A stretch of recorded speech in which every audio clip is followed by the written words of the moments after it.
Never worked for anybody else, but we are where we are, my friend. Well, I will be watching. Chris Cuomo, it's all yours. Take it away. And of course, I like your face. Everybody likes your face. I was talking about my face.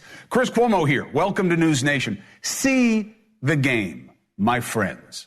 Tens of thousands of pages from the JFK files have been released. So, do we know what the government discovered about who killed our president? And who knew about the plot? I don't think so. We're still digging through tens of thousands of pages, but so far there's no real aha. President Trump made it sound like all truths would be revealed, didn't he? And yet so far the new boss feels like the same lack of transparency and therefore the same lack of trust as with the old boss. But at least we got something, okay? Unlike with Epstein and the UAPs. Tell me, how is it that JFK and Martin Luther King aren't too important for the rest of us to have details about the investigation into their deaths, but Jeffrey Epstein requires more discretion? Last night, Bill O'Reilly explained why Trump hasn't released Epstein files yet. Problem is, in the federal documents regarding Jeffrey Epstein, it's who he had breakfast with, who he got a phone call from. And those names, if not redacted, could ruin those people's lives. And I had nothing to do with them other than some kind of casual contact. That's what's holding that up. See Stephen A's face? See my face? I was surprised he said that with a straight face, and here's why. How does he know what they knew and didn't know, that it was just breakfast? He can't know that. You see how curiosity subsides when it doesn't suit your interest. So we are to believe that Trump isn't simply protecting people he knows.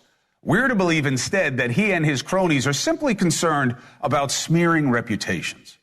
Does that pass your smell test? Let me answer it this way. You certainly don't see that instinct from him or them when it comes to how they treat anyone else except who was with Epstein, including judges. Like the district court judge Jeb Boasberg, who's reviewing whether migrants who are alleged gang members can be deported under the Alien Enemies Act of 1798.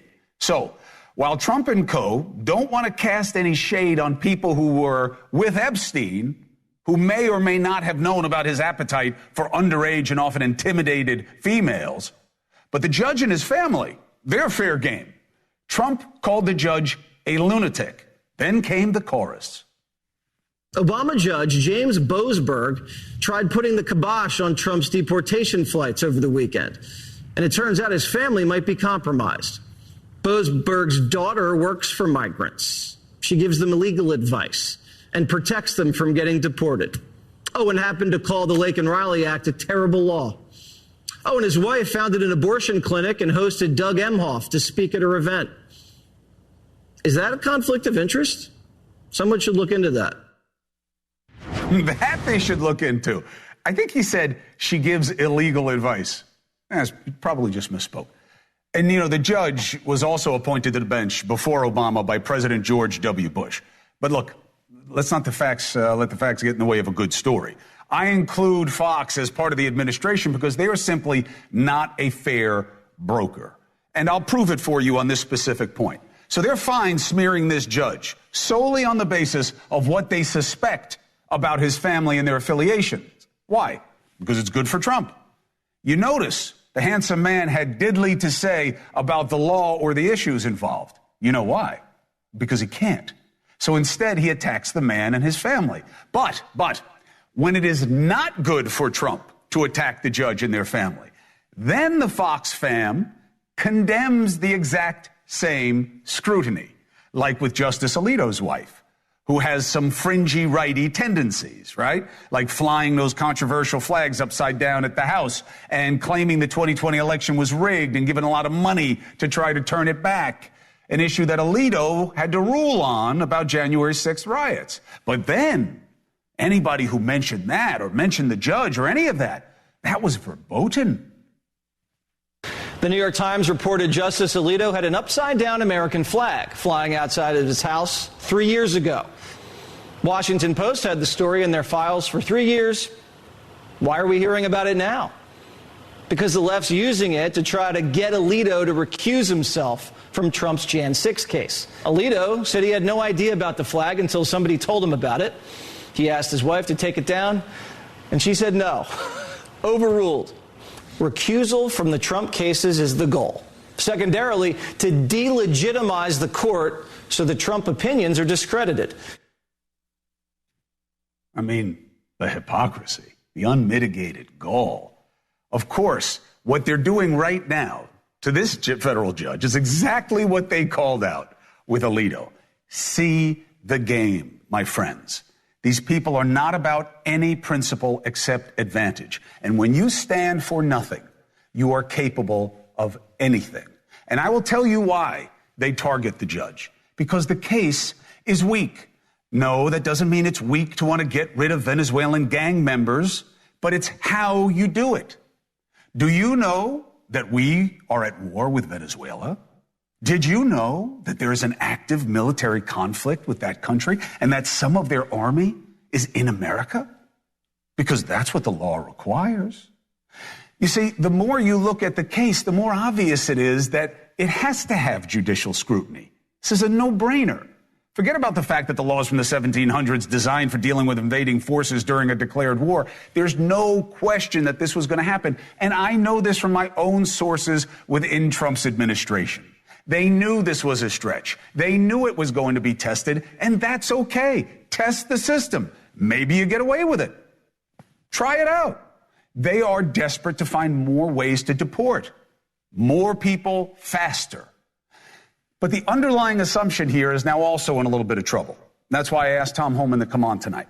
The only high ground for Trump in this current case is that, these are some of the most dangerous gangbangers in the world. El Tren Aragua, the train of Aragua, this place in Venezuela where the gang started.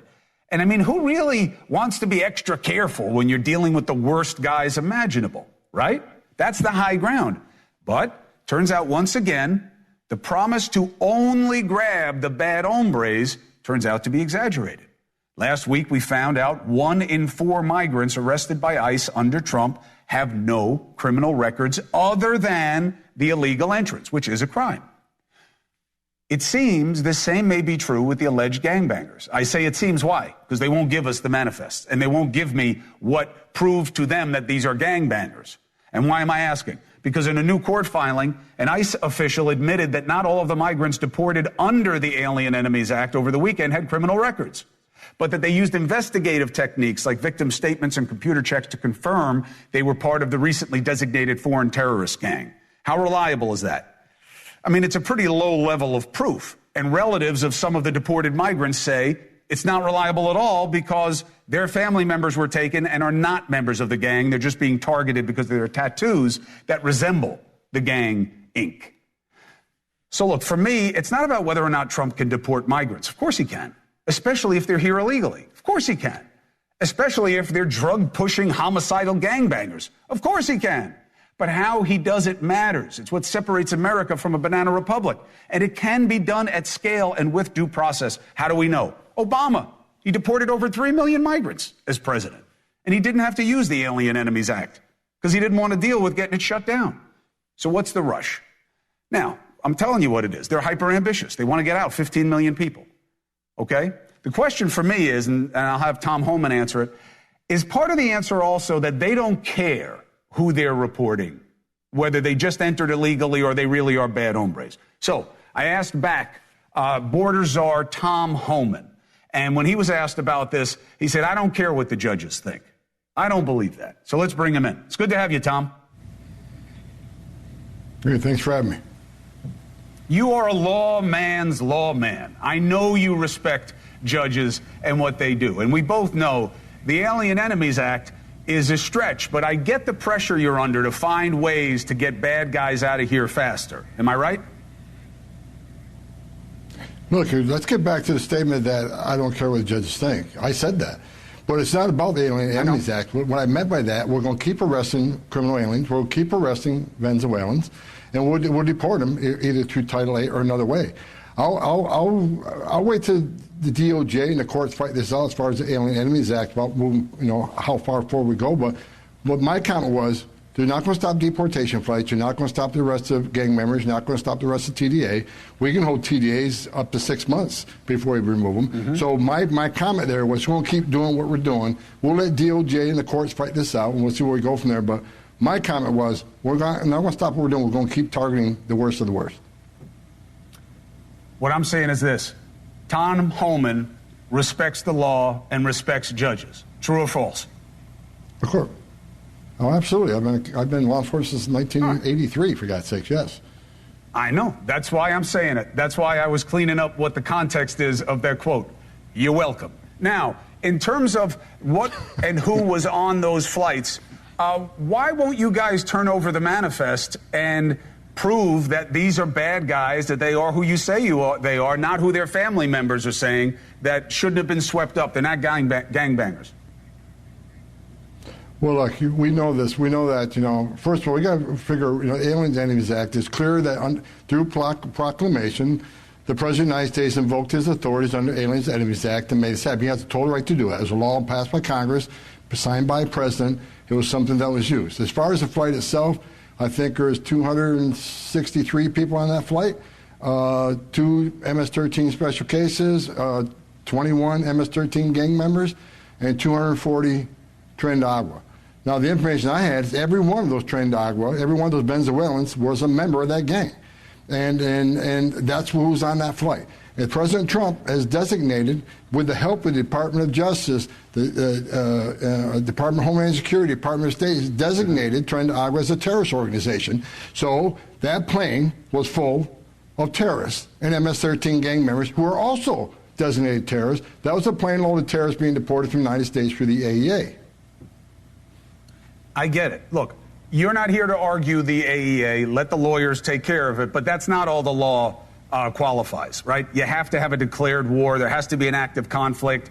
There are other steps, which is why nobody's ever used this law this way. Chris, it doesn't have to be. Let them doesn't have to be declared war. The statute also says it's a predatory incursion, in which it's a predatory incursion, though, and that is what occurred. We know that through numerous investigations that the TDA has infiltrated in part of the Maduro regime through the military and law enforcement. They're part of it. So they're not here by accident. They were sent by the regime to destabilize this country, whether it's fentanyl that killed thousands of people, the sex trafficking of women and children, or the violence.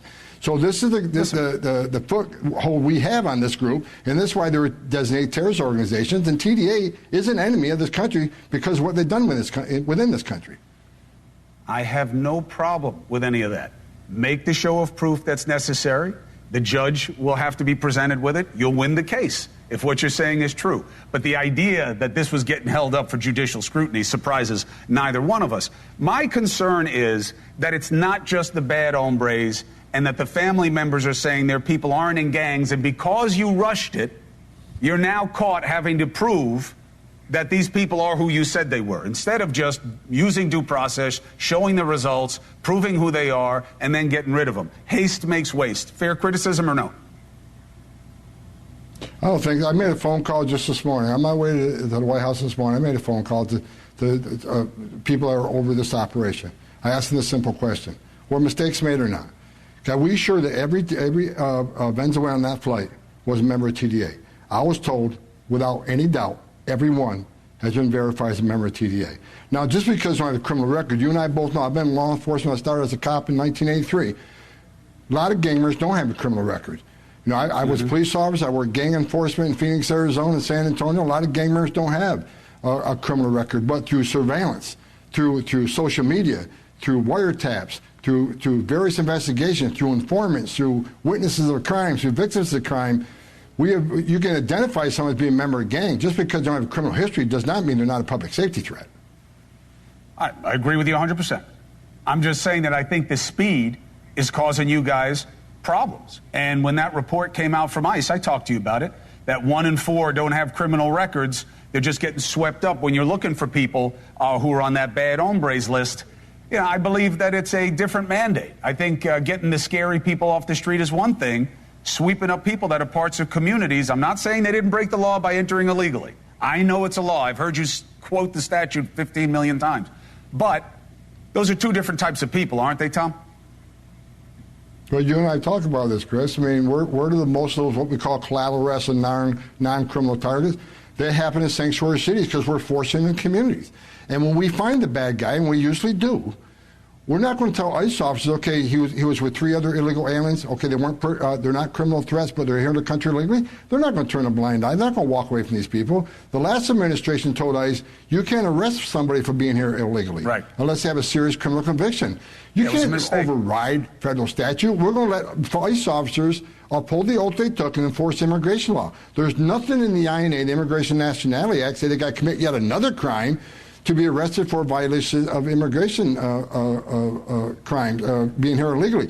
You want to lower that you want to lower the collateral arrest, and let us in the jail in the sanctuary cities. Give an agent access to the bad guy in the jail. Don't keep releasing him in the community, and force us more agents in the community, because that's where the vast majority of collateral arrests are. And I've said this before, sanctuary cities, they're going to get what they don't want by not letting us in the jail. If we get more agents in the neighborhood, which means more houses being knocked out, the doors being knocked on, more agents in the neighborhood, and we'll find the bad guy. He's probably with others. The immigrant community, they're tight-knit community, so when you arrest that criminal target, most times he's with others who are in the country illegally, they're going to. So they forced our hand on this. If they let us in the jail, they would vastly decrease collateral arrest, but that's not happening. Listen, I'm with you. Where are you in terms of sanctuary cities allowing people in to do, or are you going to have to wait for that to be a court battle of federal law over the state law? No, look, Pam Bondi's suing the sanctuary cities. He's already got lawsuits against them. I guess we'll have to wait for it to play out, because sanctuary cities just, Mayor Adams, he came to the table. Matter of fact, we had some discussions in the past couple of weeks. We're making things move in New York City. He came to the table, and he doesn't want to arrest illegal aliens. He doesn't want his officers to be immigration officers, but he's willing to help us identify the worst of the worst in Rikers Island, because we're kicked out of Rikers Island by de Blasio. He wants us to get back in there and look at the worst of the worst. We're taking action towards that. He wants to help find the missing children. He wants to help find the public safety threats in his communities that are, attacking police officers, attacking the immigrant community. He wants to help us in that. And I made a commitment to him. I don't want you to be an immigration officer. Leave that to us. I want your cops to work with our cops to remove public safety threats from not only the American communities, but immigrant communities too, because they attack a lot of the immigrant community themselves, because they think these people will be afraid to report the crime. So he's coming along. I just wish more mayors to come to the table and just let us into jail. I mean, your local agency locked somebody in a jail cell. So they obviously thought they were a public safety threat. They wouldn't lock them up. Give us access to that person. And that would I don't understand why sanctuary cities won't let us do that, because it means less collateral arrest, less agents in your neighborhood. I think it's the right place to do business in the safety and security of a county jail. It's safer for the officer, it's safer for the alien, and it's much safer for the community. I don't have any problem with that. I mean, I've been on record with that for a long time. I believe that that's about politics. You know where it started. It started when ICE wasn't funded the way it needed to be and not staffed the way it needed to be. A lot of local municipalities, you know this, Tom, but for the audience, they were getting hit with lawsuits and holding people too long because ICE couldn't come. And then they started to insulate themselves. And then it became a sanctuary city thing, which is a little bit that's a pejorative term. But now it has grown into just, I think, political resistance. Tom Homan, I appreciate you coming on and answering the questions.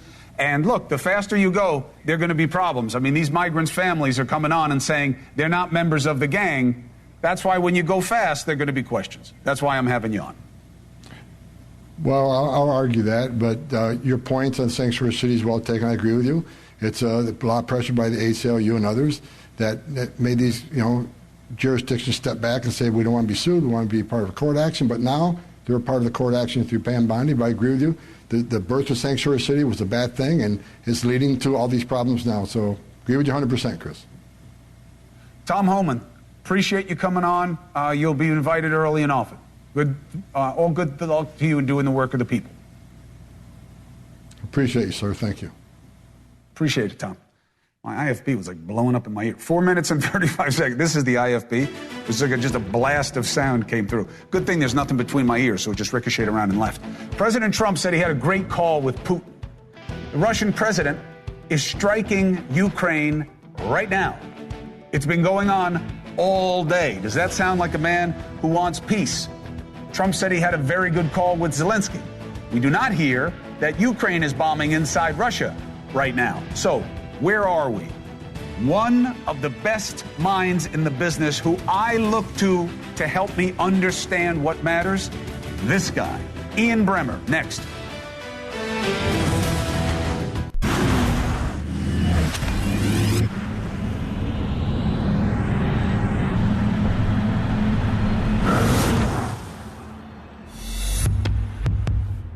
My name is Robert Sherman. I'm a correspondent for NewsNation. Do you think those fears are justified? The perspectives of all Americans matter when it comes to the nationwide conversation. NewsNation, news for all Americans. Yesterday, President Trump told us he had a great call with Vladimir Putin. Today, Putin is bombing all over Ukraine. Also today, President Zelensky agreed to the terms of Trump's partial ceasefire proposal with Russia, halting strikes on energy infrastructure, which it does not seem Putin is following. In a statement on social media, Zelensky said the partial ceasefire could be one of the first steps towards fully ending the war. I supported this step, and Ukraine confirmed that we are ready to implement it. My next guest says he doesn't share Zelensky's optimism, the same man who told me when the ceasefire was announced between Israel and Hamas, this won't last that long, and of course, he was right about that also. President, founder of the Eurasia Group, Ian Bremer, joins me now. Good to see you again, my friend. Chris, good to see you, man. So I get it now. You helped me understand in the podcast. You guys can check out the Chris Cuomo Project with Ian, where he lays this out in more depth and breadth. But I get it. Putin has power. Trump's got to be worried about China more than he has to be worried about Ukraine. Putin plays by the rules with Trump. Deferential, so he wants to talk to him. But doesn't he see what Putin is doing right now as the reality of what's going to happen here? He really wants to end the war.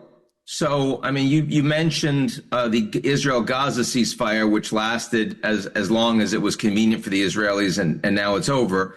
But I'd bring you back to the Afghanistan war, and when Trump, at the end of his first term, really wanted to get those American troops out. And he cut a deal with the Taliban, and he went over the heads of the Afghan government that the U.S. had been providing a lot of money to, but it wasn't very stable.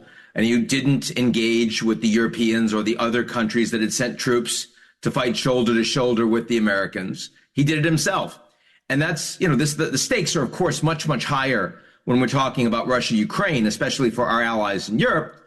But it's a very similar playbook, which is Trump really wants to end the war, and he is not as concerned about the knock-on consequences for the allies or even for the Ukrainians. He doesn't want Ukraine to have their country overrun, and we can talk about what he's doing to try to ensure that, but he's certainly willing to give Putin a better deal than the Europeans would give him, than another president would give him. Why? Because he wants to say, I'm the guy that ended this war. And that has been the orientation that you've seen from Trump ever since that first call about a month ago, the 90-minute call that he had with Putin before the Riyadh meetup between the cabinets of both countries.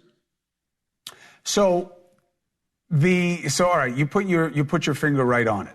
I want to end the war. I don't care what that means as long as Ukraine stays Ukraine in some way, shape, or form.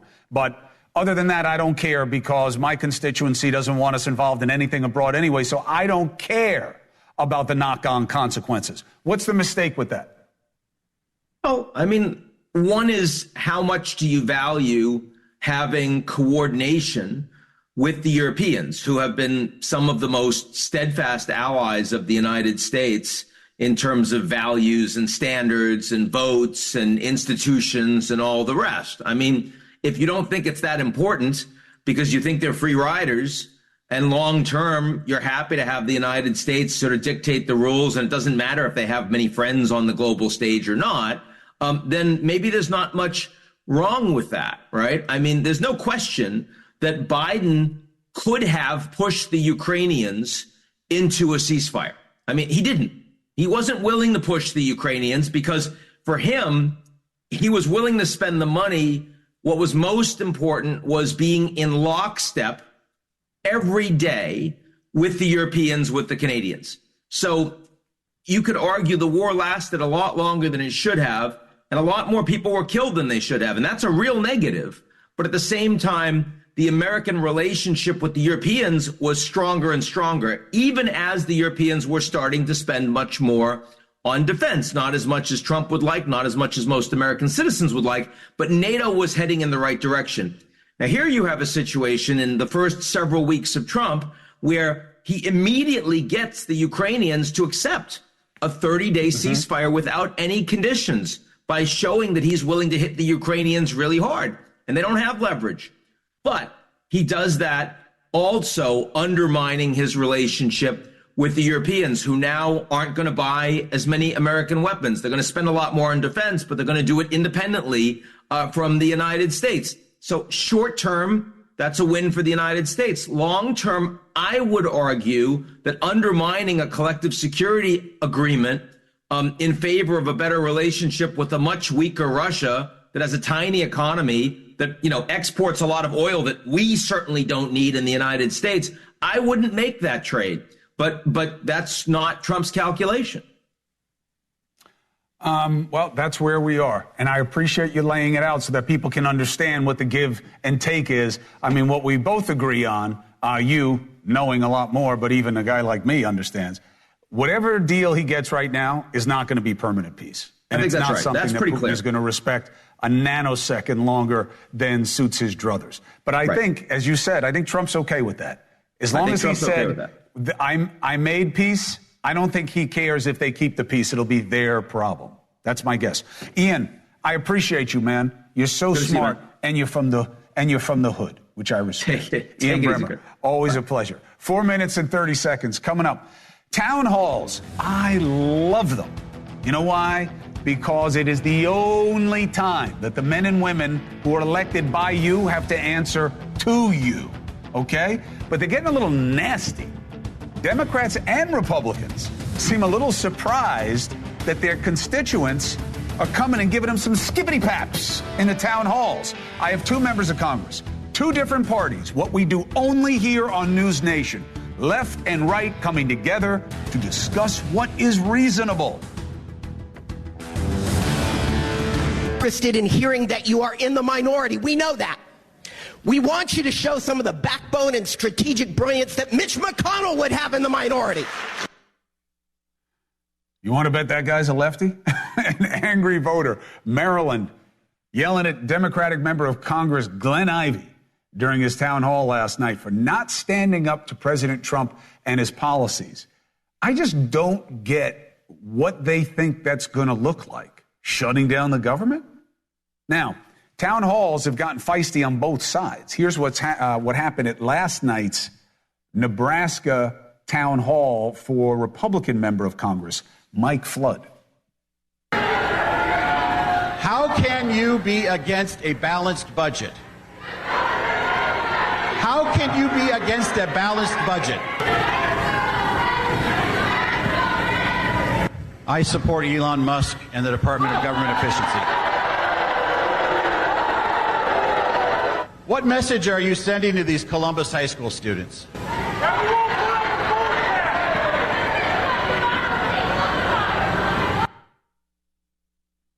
This is what you sign up for, my brothers and sisters. This is an example of why Republicans are doing something I really disagree with, urging their members to not hold town halls. No, no, no. That's what the elites like to do. That's how the powerful protect themselves. But this is about the people, not the powerful. Democrats are pouring money into a new billboard campaign calling Republicans cowards for avoiding their own voters. Again, their worse is what got you guys where you are. It's not going to get you where you want to be. Joining me now, Nebraska member of Congress Mike Flood, Democratic member of Congress Raja Krishnamurthy, who just minutes ago wrapped up his own town hall. He does not look like he's been beaten about the head and neck with his own fists, so that's a good sign. Raj, how did it go for you at the town hall? It went well. It was tremendous energy. And quite frankly, I think the biggest topics that came up were extreme animosity toward Elon Musk and Doge right now. My district is kind of a blue-purple district, I would say. And so people are behind cost cutting. They want to see waste. and fraud removed from government operations. But the way in which it's being done by DOJ is provoking tremendous hostility. The other thing is Medicaid cuts and possible changes to the Social Security Administration, provoking tremendous outpouring of just real negative emotions right now. Mike Flood, good for you for standing up there. And I respect what you were saying. That is not easy. I grew up watching somebody do that, and I've had to do it a couple of times myself. I think you're doing the right thing, Mike. I know it's not easy. And I know you're both doing the right thing coming on the show like this. I can't tell you how rare it is. Raj, Mr. Flood, you're new on the show. Thank you both for coming on and showing people that it's not as lousy as we believe it is between the two. So, Mike, when you're in there, how do you process the animus? Do you think it's just partisans, or do you think there's something going on that you got to pay attention to? Well, anytime you're in front of people that are in your district, you got to pay attention. And yeah, there were some partisans in there. There were some concerned citizens that drove an hour and 15 minutes there. And there were some folks that feel like America's on the right track. But you know what I tell people is I got into this business because I feel like I can make a difference. I think that conservative principles that our party embraces should win in the marketplace of ideas. And I'm not afraid to stand in the town square and have the discussion. And, you know, for some of the folks that, you know, really maybe lost their cool last night, I'm very glad that nobody got tossed out of that town hall I had, because I think there's some value in letting them have the opportunity to tell their elected official what they think without fear of, you know, being asked to leave. And so I basically let them say what they were going to say. I made my points. They made their points. And, you know, I did get something from it. I learned a lot about concerns related to the Veterans Affairs Administration that I am going to look into when I get back to Washington next week. So I think these things have value. Oh, and by the way, I want to say a lot of my colleagues on the GOP side, they are engaging in their districts. They are having roundtables. Some are having town halls. Some are, talking to large groups, and they're taking questions and they're talking to the media. So it's not like they're not doing town halls. I got you. Look, I mean, I get the optics. Do you think it's really about the how? That nobody's against waste, fraud, and abuse. And frankly, as Raja knows and many of his members of the party knows, it's not a good look to be against finding waste, fraud, and abuse. It makes it look like you're just hating on Trump because it's him. But do you think, Representative Flood, that Elon has caused you guys some agita here? That the way he's going about it and what he has said about Social Security and judicial review and how he's been wrong about things has given a bad look to what should be a good effort? Well, I wish I could say that I had a simple answer, but I was rattled last night, and you just played the clip. I talked about the importance of a balanced budget, and I got booed. I brought it up again, and they booed even louder. This balanced budget, this $36 trillion in debt, is not a red or a blue issue. It took red and blue to get there. It's an American issue. And if they think we have problems now, our problems compound themselves by 100 if the dollar fails and we're unable to pay our debts. And what really rattled me last night is that I got the strange feeling from folks, some of the folks in that audience, that simply talking about balancing the budget was a bridge too far. And if that's the case, we've got bigger problems than we know. Yeah, but it's about how you balance it. It's about how you balance it, Raj, right? I mean, the argument that you guys should be having, the Democrats, and you do this. So full disclosure, you do this, and there are other Democrats who do it too, which is just, yeah, they stink. That's not the case you're making. You're making a case that there is a way to balance the budget that puts burdens where they need to be and doesn't take from those who already have too little. That's the fight that you want to have, isn't it? Exactly. I think, first of all, let's just talk about the budget resolution or the budget reconciliation that's coming up. Basically, based on published reports, I'm not part of the negotiating process on the other side, but we're talking about roughly $4.5 trillion in tax cuts being balanced by $2 to $2.5 trillion in spending cuts, and then the rest deficit spending. So we're not really balancing the budget in that instance, but we are cutting a lot of services. And in the House, we just voted on a budget resolution. I voted against it, which called on the Energy and Commerce Committee to find at least $880 billion in cuts. And almost every objective observer says those cuts are going to be to Medicaid. And Medicaid is one of those issues where I talked to these people just now, 5 minutes ago, where so many people rely on Medicaid for their sole source of health care, and they're working. These are working poor, Chris. They're not people that are just sitting around. And so when we're talking about cutting Medicaid to fund tax cuts, people go off the rails, and they are just an 11 on a scale of 10. Raj, everybody knows that. I know that my Republican friends within the Trump administration are aware of that. That's why he's been very careful to say he doesn't want it to happen. But we'll see in the reconciliation process, and I'll invite you both back to discuss what it means for the American people. Krishnamurthy, I'm glad that you didn't have to put him up. And Mr. Flood, I appreciate that you got out of there alive. People are angry. That's their right. You guys signed up for this when you wanted to be their representatives. Take care, and thanks for coming on, Mr. Flood. It's good to have you the first time. Raj, always a pleasure. Thanks for having you both. Thanks, gentlemen. 4 minutes and 15 seconds. It is my favorite thing as somebody who thinks about how to make television with Dusty, that I have guys on from both sides. I'm telling you now, you know they can get along. You know a lot of what you have projected on these other cables and on social media is hype. It's not the reality. Lean into it. The Trump administration gave us a bunch of JFK documents, okay? Still being reviewed. What in there is worth anything about the big questions of whether parts of the United States government were part of the plot to take out a president? Geraldo Rivera is here with Tracy Walder, who literally seems to have done everything that you can do as an agent. Next. So what are you thinking? I'm thinking about our honeymoon. What about Africa? Safari. Hot air balloon ride. Swim with elephants. Wait, can we afford a safari? Great question. Like everything, takes a little planning. Or put the money towards a down payment. On a ranch? In Montana. With horses. Let's take a look at those scenarios. JP Morgan Wealth Management has advisors in Chase branches and tools like Wealth Plan to help keep you on track. When you're planning for it all, the answer is JP Morgan Wealth Management. So I am a ridiculous, shameless optimist, okay? And I'm telling you, you got to change your expectations of these productions, whether it's JFK, whether it's Dr. King, whether it's Bobby Kennedy, whether it's the UAPs, whether it's Epstein. I mean, you got to lower your expectations, okay? Now, they just dumped tens of thousands of pages on us. Everybody's going through it about President Kennedy's assassination. And the best I can glean from any of the reporting so far is that there's some clues that the CIA may have been more aware of certain things surrounding Oswald than we thought earlier. What does that really mean? Where does it lead us? Let's discuss.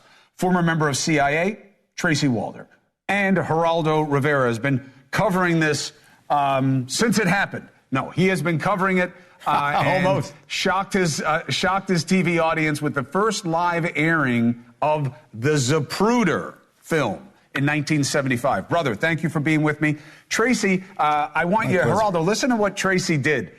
She's constantly amazing me. Every time, they tell me we're going to have Tracy Walder do it, I'm like, what does she know about drones? They're like, she's a drone pilot. And JFK, we're going to have Tracy Walder. What does she know about it? Oh, she took a shot with the weapon that Oswald used and proved that it could be made pretty easily. What? Is that true? What happened? Well, thank you for having me, Chris. Yes, this was part of a show I was filming that ultimately never aired, but it was on conspiracy theories, obviously JFK being the largest one, I think, in American history. And they just wanted to, I think, show the audience the shot itself. What does that look like? What does the weapon look like? So I used the same weapon, not obviously the same one that Oswald used, but that exact same model. And it was an antique as well. And they simply just wanted me to pick it up and take the shot without practicing. And I did. And I hit it on the very first try. Now, look, obviously I'm trained in firearms, but I am certainly not a sniper. It was not the most difficult shot to hit. And I myself was actually surprised by that as well. All right, so that goes to the point that Oswald was called a lousy shot, so it must not have been him. Geraldo, what is your guidance for expectations and what to look for in these documents that feeds your own suspicion? So far, nothing has changed my opinion, Chris, that it was Lee Harvey Oswald and Lee Harvey Oswald alone who killed JFK. I applaud Tracy's enterprise because that's real.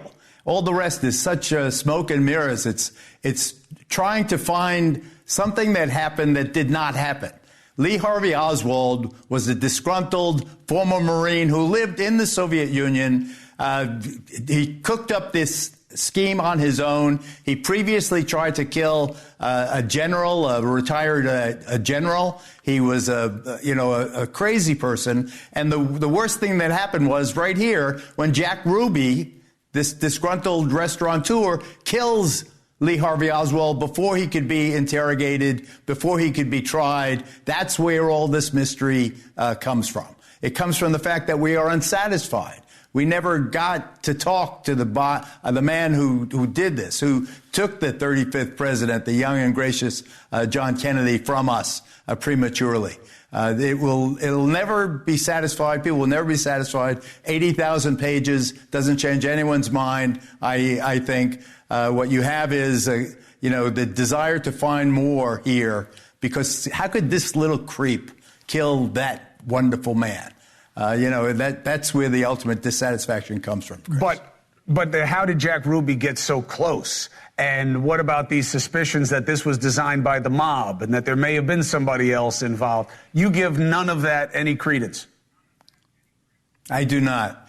I think that Jack Ruby was crazy, disgruntled. He wanted to prove he was macho. Lee Harvey Oswald was just a loner, a communist.